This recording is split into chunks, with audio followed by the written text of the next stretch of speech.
Fala pessoas, dia 30/8, terça-feira, e vamos às notícias, que tem muita coisa para falar hoje, justamente da questão ainda dos empresários. Aqui o Alexandre de Moraes abriu o jogo, mostrou muitas informações e aquilo tudo que eu venho falando, olha, vai acontecer, vai aparecer muitas coisas aí contra a direita, né? Eu achei que ia demorar um pouco mais, mas o jogo já está abrindo, aos poucos. É claro que o desfecho vai ser daqui a um tempo, mas tudo está sendo revelado, aquilo que eu já tenho alertado há muito tempo, nos vídeos exclusivos, e venho falando aqui nos últimos dias sobre isso, está se tornando realidade. Mensagem de empresários que defenderam o golpe indicam possibilidade de atentados contra a democracia. Possibilidade. Então toda a movimentação, né? A gente vai falar bastante de como começou tudo isso, mas enfim, toda essa movimentação é pela possibilidade de crimes, ok, possíveis crimes. Na decisão agora tornada pública, Moraes afirma que os fatos noticiados até aquele momento apontavam relevantes indícios da prática de série de crimes. O documento lista as seguintes suspeitas: incitação ao crime, associação criminosa, abolição violenta do Estado Democrático de Direito, golpe de Estado, financiamento de organização criminosa. Então, indícios. E tudo isso foi, vamos dizer, levantado por uma notícia, tá? Depois a gente vai ler sobre isso. Além das buscas, Alexandre de Moraes também determinou bloqueio das contas bancárias dos empresários, bloqueio das contas dos empresários nas redes sociais, não podem falar nada, tomada de depoimentos e quebra de sigilo bancário. Essa é a força do STF, a força que foi montada através de anos e anos pela esquerda enquanto o povo dormia, tá? Por isso que eu falo, é uma força praticamente imparável, né? Muita gente tem estratégias para enfrentá-lo, estratégias que eu considero erradas, e a gente está vendo agora o desfecho da coisa. Então você imagina, a pessoa tem suas contas são bloqueadas, tenta falar, a rede social é bloqueada. É uma situação que a gente nunca viu antes, tá? A ação da PF mirou provas contra Bolsonaro e milícias bolsonaristas. A auxiliar de Alexandre de Moraes defendeu o cruzamento de dados bancários dos empresários com os dados telemáticos do ajudante de ordem do presidente. Nem mesmo o ajudante de ordem do presidente se safou dessa. O Moraes mandou cruzar dados de empresários e de assessor de Bolsonaro, né? Acho que não pegaram nada do Bolsonaro ou de algum ministro, mas pegou aí do ajudante, né? O Mauro César Cid. Então não vai... o que eles encontrarem, eles vão fazer um grande bolo de informações e depois leva a mídia. Na verdade, já estão levando, tá? Alvo de críticas por operação da PF, Moraes ganha apoio de colegas no STF. Eu, no lugar dele, faria o mesmo, disse um dos ministros ao Radar. Não sabemos qual ministro foi, mas todos vêm do mesmo fluxo. Todos foram indicados pela esquerda durante anos e anos, enquanto o povo simplesmente dormia, achava que nada acontecia. Até quando pessoas com conhecimento super avançado em direito, eu falava, olha, tá acontecendo tal coisa, isso 10 anos atrás. Aí a pessoa falava assim, nossa, é verdade, meio perigoso isso. Meio perigoso é uma situação que a direita não está preparada para enfrentar. Na verdade, várias estratégias da direita são fraquíssimas perto do que a esquerda faz, tá? Qual foi a peça-chave para a decisão de Moraes contra grupo bolsonarista? Ministro do STF tornou público o processo em que autorizou a operação da PF contra empresários que defenderam um golpe em mensagem de WhatsApp. Então vamos ver aqui, ó, a peça-chave.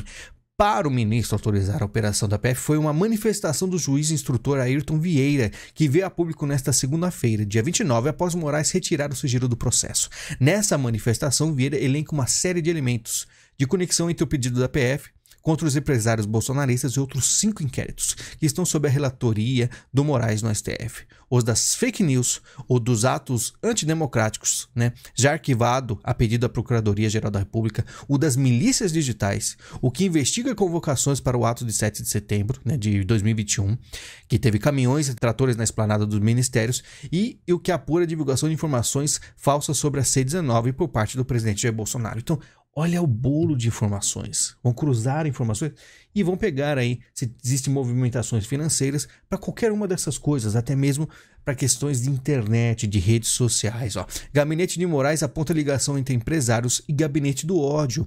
Decisão que autorizou a operação da PF diz que empresários atacaram instituições democráticas para desacreditar o processo eleitoral brasileiro, né? E aí vem a questão do gabinete do ódio.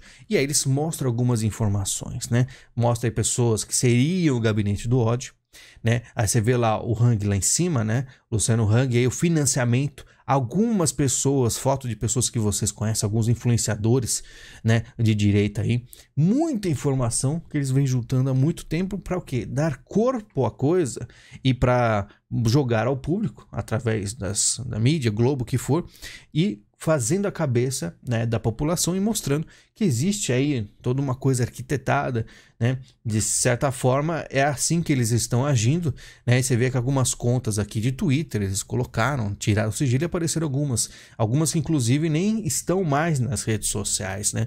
Algumas pessoas que desapareceram, alguns perfis que desapareceram, né? Algumas pessoas foram para os Estados Unidos.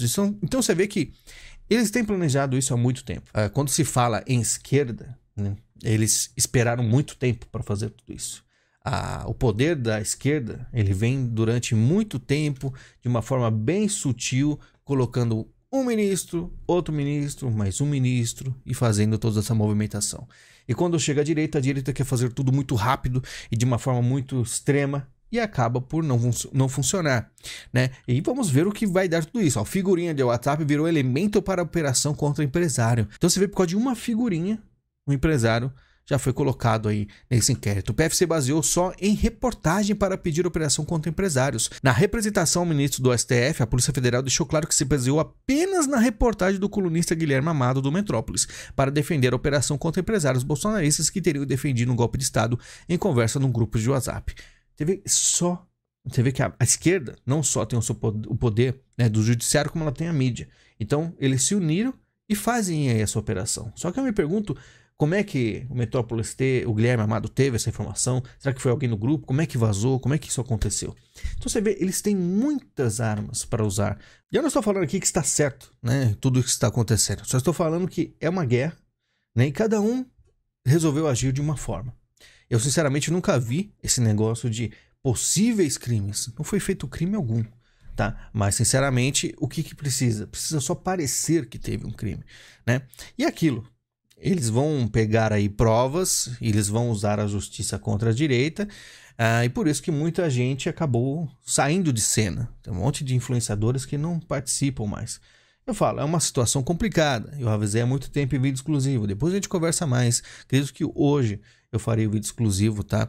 Que esse é o caso mais importante e a gente vai conversar bastante sobre isso, dentre outras coisas. São vídeos muito longos que a gente precisa falar de muita coisa, tá? Mas olha só. Moraes terá reuniões com Augusto Aras e com o ministro da Defesa, Paulo Sérgio Nogueira. O que aconteceu? Lembra da questão do Aras também? Aí com ligação com empresários?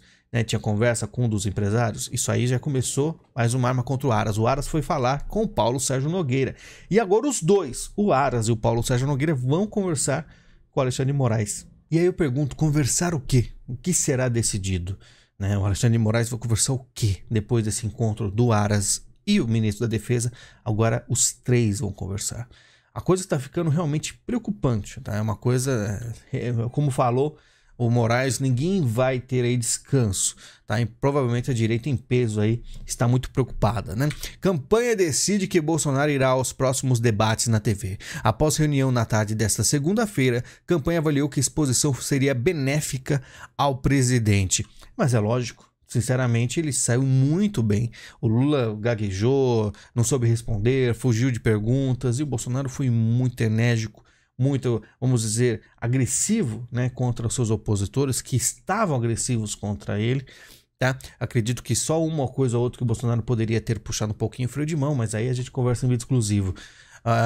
Eu pergunto se o Lula vai querer participar dos debates, né? Uma coisa que eu lembro, né? A esquerda falou muito que ele foge dos debates, que a facada era fake e ele fugiu dos debates. E agora, o que eles vão falar? O que a esquerda fala agora? Tá fugindo dos debates? Eu sempre falei aqui, né? O Bolsonaro em um debate, depois de tudo que ele está fazendo, de todo o empenho, né? Que tem que aprender muito sobre o Brasil e sobre movimentações, né? Em questão de política, de ministro, põe ministro, tira ministro, o que faz para a economia, Paulo Guedes. Você acha que ele não teria aí a desenvoltura, né, e o preparo para enfrentar os outros presidenciáveis no debate? Com certeza teria. Tá? Esse papo aí da esquerda falando que ele foge, jamais, né? Ele nunca fugiu e só não participou em 2018 pelo causa do acidente, né? Do acidente não, do atentado, né? Dermatologista avalia a pele de Bolsonaro que viralizou após debates. Além dos debates presidenciais na última semana, outra situação chamou a atenção do telespectador sobre os candidatos e cuidados com a pele. Olha só onde chegamos. Só que uma coisa que eu queria falar para vocês, eu não falei. Então aqui, ó, categoria, qualidade de pele, cuidados skincare, Lula 76 anos, Bolsonaro 67. Você vê aqui, ó, essa imagem é da Globo, tá com a pele, o Lula tá com a pele normal, e o Bolsonaro com uma foto que você vê o nível de contraste no máximo, tá? Eu trabalho com imagem há muito tempo. Trabalho com imagem, trabalho com câmera, faço vídeos há muito tempo, né? Fotografia. E eu sei o que é alto contraste. E o alto contraste revela falhas na pele. Se eu comentar aqui no OBS, que eu faço os vídeos, o máximo de contraste, minha pele vai encher de buracos. Eu vou parecer um monstro, né? Mas aqui eles fazem isso com o Bolsonaro. E eu falei isso no Twitter. Lembrando, ó, outro detalhe que esqueci de comentar no vídeo é a diferença na iluminação, né, do Lula e Bolsonaro no Jornal Nacional. Bolsonaro parecia que tinha um contraste a mais na imagem, deixando as manchas de pele mais visíveis. Parece a mesma artimanha que a Veja usou em uma das suas capas. Quem lembra dos meus vídeos analisando capas das revistas? Essa era a capa da Veja e olha só, não só o alto contraste, como o tom de branco, né, o nível de branco azulado, né, deixando uma coisa como se fosse um necrotério e aquele contraste alto, as manchas na pele, porque a imagem é muito importante para uma campanha, para um candidato, porque as pessoas, tem muita gente que é fútil, é superficial, vai olhar, né, uma pessoa fala, nossa, ela tem uma pele ruim, nossa, ela tá maltrapilha, ela tá, digamos assim, toda bagunçada, não penteou nem o cabelo para fazer o vídeo, o que é isso? Então, isso aí afeta as pessoas ficam meio, né, o visual infelizmente é importante, e eles fazem justamente isso para as pessoas terem uma aversão ao Bolsonaro. Parece absurdo? Mas eu achei muito estranho o Bolsonaro na Globo, aquela mancha bem visível, parecia, tinha alguma coisa na imagem que não estava 100%. Pode ser coisa da minha cabeça, mas você pode ter certeza que a Veja já fez isso e porque a Globo não faria, né? Saiba por que Soraya Tronic não parava de piscar no debate, né? Quem assistiu ao debate da Band reparou que a senadora Soraya Tronic piscava excessivamente. Amigos da candidata acharam que era nervosismo, mas não. Tronic usava lentes, né? E o ar-condicionado do estúdio, elas ressecaram. E por isso ela gaguejava também, ficava demonstrando através da fala nervosismo. Pois é. Quando é para outros candidatos, a mídia faz tudo possível. A Soraya Tronic declara ao TSE patrimônio 78 vezes maior que em 2018. Né? De 10 mil reais, ela foi para 783 mil reais. E por isso eu faço uma crítica até mesmo para o pessoal da direita, que fala, eu estou aceitando o desafio. Eu aceito o desafio de ser político. Não é desafio nenhum. Você vai ter uma vida maravilhosa, de enriquecimento absurdo, 33 mil por mês, fora aí um monte de benefícios. As caneladas entre Flávio Bolsonaro e Soraya Tronic no Twitter. Candidata à presidência e senador trocaram farpas por causa do debate na Band, no qual a senadora criticou o presidente Jair Bolsonaro. E aí o Flávio chamou ela de traidora, né? Fez uma traição política e ela respondeu classificando como traidor da pátria. Pois é, ela só se elegeu porque falava que era, né, bolsonarista e tal. E agora, como vários da isentosfera, pularam do barco, né? Chile convoca embaixador do Brasil em protesto contra ataques de Bolsonaro a Boric, né? Então eles acharam ruim o que o Bolsonaro falou no debate.